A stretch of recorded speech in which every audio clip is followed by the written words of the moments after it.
Shalom, shalom, je vous salue tous dans le nom précieux de Jésus-Christ de Nazareth.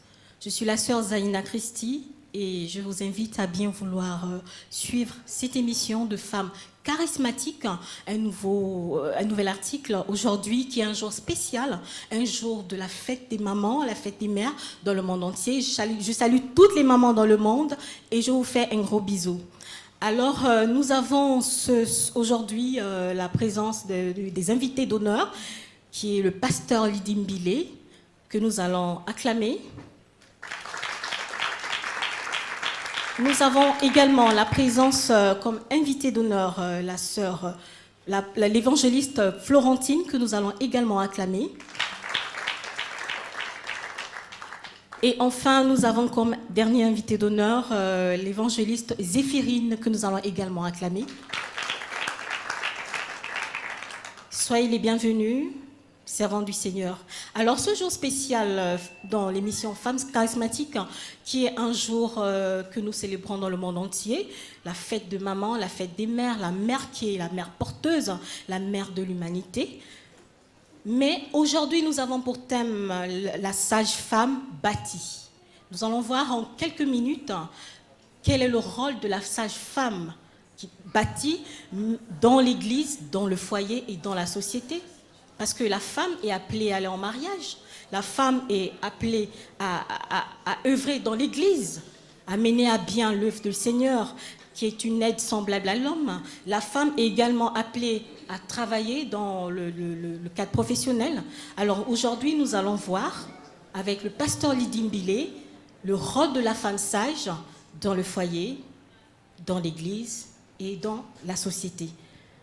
Pasteur Lydie Mbilé, quel est le rôle de la sage-femme?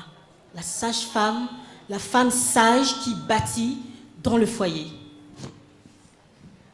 Je vous remercie. Merci d'abord pour cette invitation, pour cet honneur que vous faites à la Chapelle des Conquérants, parce que je suis pasteur Lydie Mbilé à la Chapelle des Conquérants.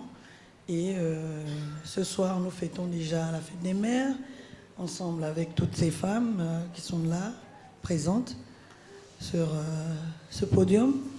Et je peux dire shalom à toutes les femmes, bonne fête des mères à toutes les femmes dans le monde entier. La femme sage bâtie, c'est tellement vaste, c'est vrai. Dans tous les domaines, la femme a un rôle important pour faire asseoir la volonté de Dieu. Et je suis déjà en exercice pour cette volonté de Dieu à faire en sorte qu'elle soit respectée sur la terre au travers des œuvres que je fais dans ma vie, au travers de mon foyer, dans l'église et pourquoi pas dans la société. C'est vrai que c'est assez complexe de le dire en 2 mots, mais je pourrais résumer que la femme sage, elle a un rôle prépondérant pour amener à bien l'équilibre de l'éducation. Dans le monde également, et puis dans l'Église. Oui, quand je parle de l'équilibre, je sous-entends dans tous les domaines de la vie, dans tous les domaines et dans tous les lieux que la femme peut se retrouver.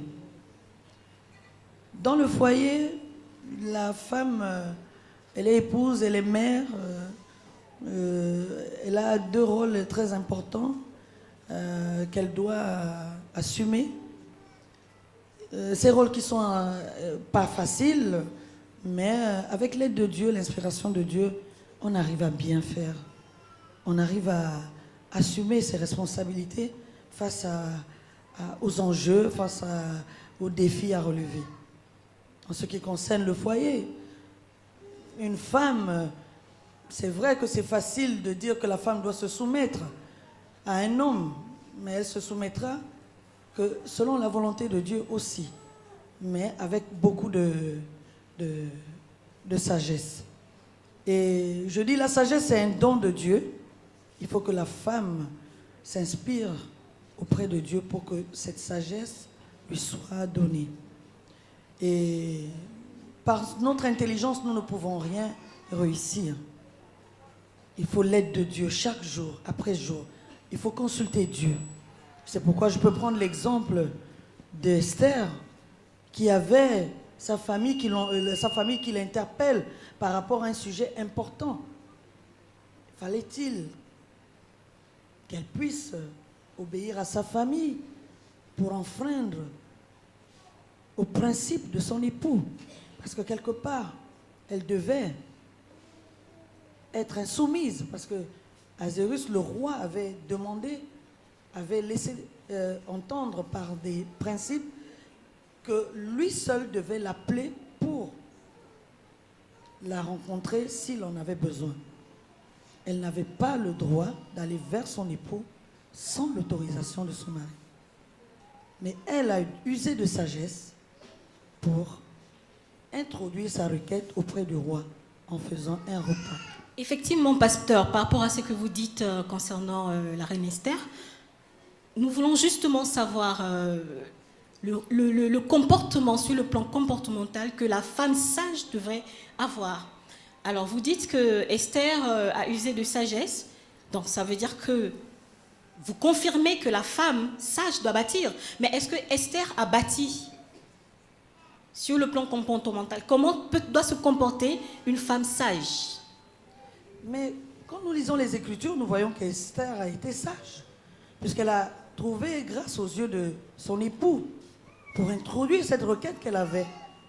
Mais comme cette requête venait de Dieu, c'était une des volontés de Dieu, cela a pu se faire. Mais quand je parle d'user de sagesse, nous ne devons pas être séduits par notre propre intelligence.